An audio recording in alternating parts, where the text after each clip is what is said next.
So what's going on, guys? I am BlackOpsAmazing. This is a quick and easy guide on how to pack a punch in Dead of the Night. It may seem pretty difficult and confusing at first, but once you know what you're doing, it's actually quite easy. So the first thing you need to do is, of course, unlock all of the map. Again, just like it was on Voyage of Despair, you need to find the Sentinel artifact. It's super easy to find. You can see it from the opposite end of spawn, so just go and do that. But once you've done that, you then need to find 3 stones located around the map. You can do these in any order, but the first stone is found in the wine cellar. They're going to be hidden in jugs or vases. In the wine cellar, there are 2 different locations. The first one is right here, and you will know the stone is inside of it because there is a smoke coming out of it. So for me, the stone is in this one, but the other location is just right here. It could be there for you. There are only 2 locations in the wine cellar, but once you've found the stone, break open the vase, and you then need to kill 4 to 5 zombies around it. It will collect the souls, and you will then be able to gaze in to the stone. So kill zombies around it, go up to the stone, gaze into it, and you are going to see an image right at the end. You are going to see an object of something. For me, you can see it is a painting of this woman. So whatever you see, keep it in mind. You can always come back to look at it after, but we'll move on to the next stone location. So the next one is going to be located in the bedrooms. If you come upstairs, the first vase location is right here on the bedroom hallway. It is in there for me. There is a purple smoke coming out. The second location is on the bed here, or the third location is in the trophy room right here. There are 3 different locations for this stone. Find it. It is here. Collect 4 to 5 souls inside, gaze into the stone, and you will see yet another image. It will be random every time. It won't always be the same for you. You can see for me it is this clock, so remember that. And then the third and final stone location is going to be located in the library or the study. So come upstairs, there is the first location there,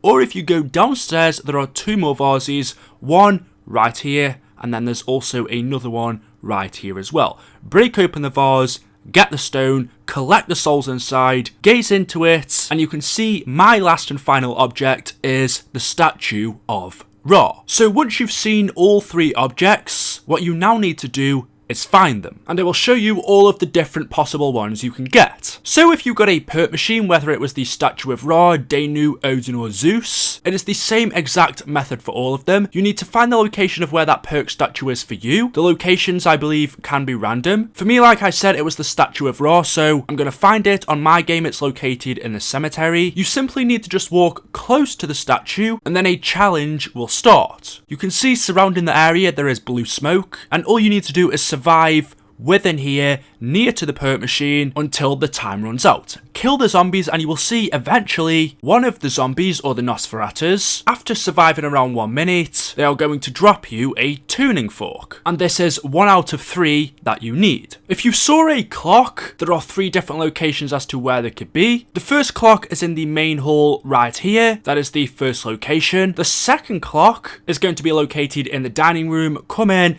and against the wall it is right there. It could be that one. Or the third and final clock is going to be hanging on the wall in the billiards room. This is near the smoking room. If you just come in here, that is the third and final clock. Whichever clock you had, come up to it and you will know that it is yours, that it is the one you need, because it will be ticking. The face will be moving. Just simply come up to it, press the interactive button, and a big blue timer on the floor will appear. You simply just need to stand inside of it and survive until the time runs out. Again, it's around a minute. Survive inside of this blue circle, and then once you've done it, the clock will open up, and inside of it you will get your second tuning fork. So pick that up. That is 2 out of 3. Now the third one can be a little bit more random. If you got this image of this woman like I did, this is a painting that you can find in the East Gallery. Basically, if you just go left from the spawn, you will find right here at the back there is this painting of the woman. You come up to it, press the interactive button, and a ghost is gonna come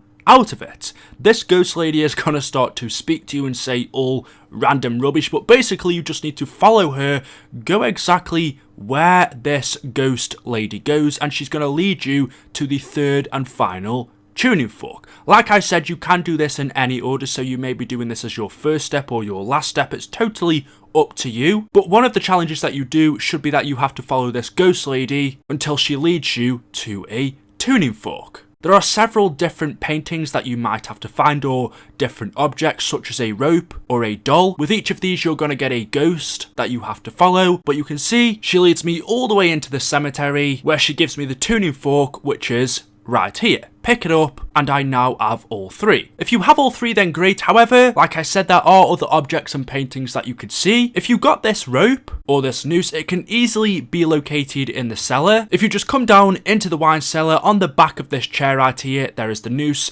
Press the interactive button on it. A ghost is going to come out, and again, just follow her until she leads you to the tuning fork. If you got an image of this doll right here, she is quite creepy, but again, she's really easy to find. There is a room at the back opposite from where you find the sentinel artifact. Come back here, on the left hand side you are going to see the doll, reveal it, and again the ghost will appear. Follow her and she will give you a tuning fork. If you got this portrait of an old man and a lady, you can find this one in the smoking room. Again, come over to it, press the interactive button, reveal it, a ghost is going to come out and she will lead you to the tuning fork. You can also see this painting. If you do, it can be located in the music room, which is just left off the spawn near to the sentinel artifact. Again, go up to it, press it, and you will get the ghost. Follow her to get the tuning fork. You can also see this image right here. If you do get this lady with the hat on, her painting can be located in the tea room, which is near the west gallery. Go up to her, press the interactive button, you will get the ghost, which will lead you to the tuning fork. You could also get an image of this scroll or newspaper. I'm not too sure what this is, but if you do see this, come upstairs into the study, and on the shelves inside of this box you will see it right here. Reveal it, and again you will get a ghost that will lead you to the tuning fork. So once you have all three tuning forks, you can then make your way outside into the terrace. This is at the back end of the building, just under spawn. Come out here and you will see there is this big blob, this prima materia, or whatever this thing is, blocking this gate. You need to come up to it, place your tuning forks on it. This big blob blocking the gateway will be removed. And then if you make your way all the way down to the other end of the forest, you will see the Pack-a-Punch machine is there. And of course, as I'm sure you've just seen, as soon as you open this, you are going to be greeted by a werewolf. This guy is pretty big, so be wary of him, try and take him out, but Pack-a-Punch your weapon. You will notice the camo looks very, very cool, and well, that's how you Pack-a-Punch on Dead of the Night. I really freaking wish they called this Night of the Dead. I always want to call it that, but yeah, it's a pretty easy thing to do once you know. It may seem confusing, there are obviously random things that you can get, but once you know all of them, it only takes a few minutes to do each challenge. So there we go. Hopefully this has helped you out. As always, if it has, you know what to do. Drop a like rating, make sure you are subscribed. Let me know your thoughts about this new map in the comment section below. Are you enjoying it? Have you played it yet? Thank you for watching, and of course we'll see you guys in the next video. Until then, goodbye.